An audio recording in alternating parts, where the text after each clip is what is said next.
Hi, I'm Bob Zimmer, Member of Parliament for Prince George, Peace River, Northern Rockies. Today, to talk to you about Bill C-21. It's a firearms bill tabled this morning by Ministers Blair and Lametti. Much have speculated that it's the firearms buyback bill, but it isn't. I've read it from cover to cover and I don't see that in here. But there's many other provisions within it that are concerning. And I'm going to speak specifically to the municipal handgun ban. So what is the municipal handgun ban supposed to do? So what it's supposed to do is supposed to prevent handguns from coming into our cities and being used as tools of crime. Well, in case you haven't noticed, criminals don't obey the current firearms laws that are already on the books, and I highly doubt they're going to adhere to a handgun ban, a new handgun ban, if it's passed in our municipalities. That just simply isn't going to be the case.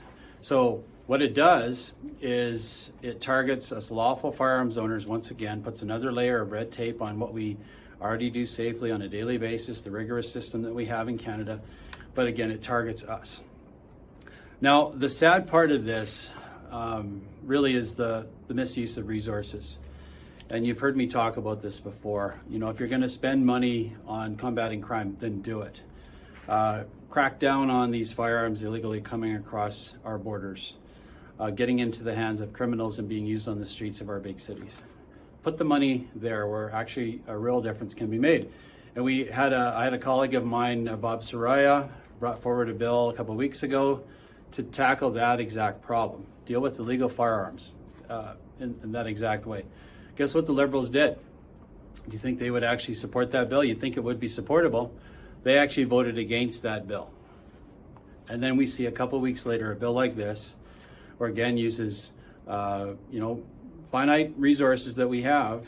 You'd never know it by this government the way they spend money, but they're putting money, what should be put to real crime on the streets and really combating that crime and targeting folks like you and me who, again, follow the law, obey the law, and have so with the process that we have in Canada with firearms.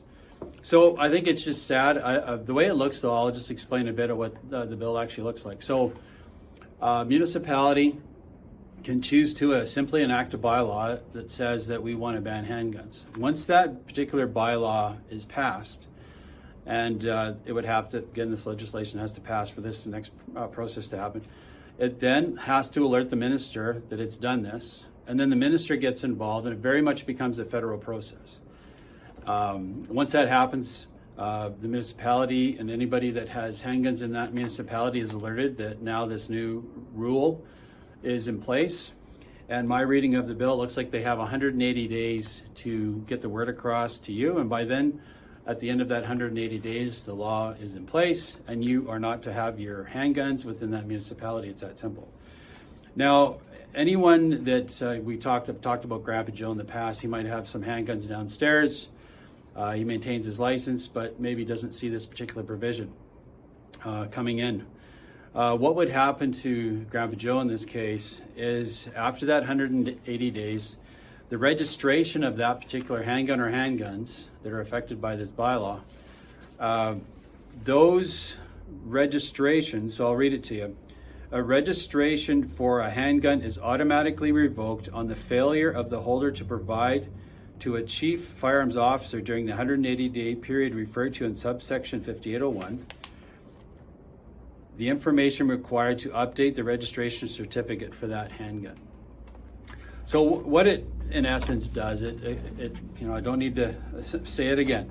It targets us lawful firearms owners and puts us at one more step of just to continue on using our firearms. And if you happen to be in a municipality where they've said no to handguns, too bad, so sad. You either decide to move or you decide to get rid of your prized possessions, which are a lot of us care about our property and our firearms. So again, that's just a quick synopsis of it. I challenge you to get the bill C-21, and have a look at it yourself and all the provisions in there. There's, again, a lot more to talk about. I'm going to try and keep it to 5 minutes here. But again, be active. We're going to be debating it this week in the House. And let your MPs know, especially your rural Liberal MPs know that you don't like this provision and that they should vote it down. So stay tuned. Watch for the debates this week. More to come.